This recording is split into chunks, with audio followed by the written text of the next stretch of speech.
ايه ده بقى؟ بيعمل سحر؟ يا ابن اللذينه، دي المايه مش ملونه، ده حاجه سهله قوي، بيشيل الورقه بس وهما مزبهلين. احنا شايفينها فعارفين بقى. لا صبع سحري، هي مش واخده بالها طبعا، هتنصدم.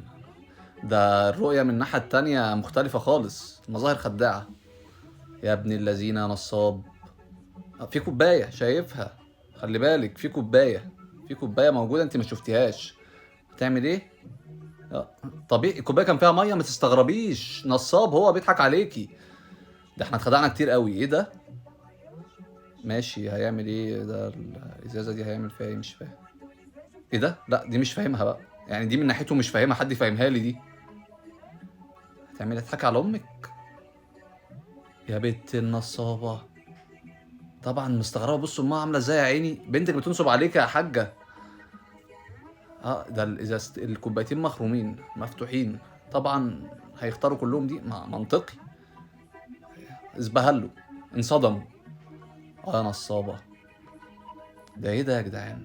انا كان نفسي اعرف الحاجات دي من زمان قوي. ودي كمان نفسي اعرفها من زمان. بيقطع ايده، بيقطع دراعه. يا نصاب، يا ابن اللذينه. طبعا هي ايه ده ازاي وهو ولا بيعمل اي حاجه، متاثر يا عيني. يا ابن اللذينه، جامده دي. ماشي، رجع بقى ايدك بسرعه عشان تضحك عليها، رجع. ده احنا اتغفلنا كتير قوي. ايه دي؟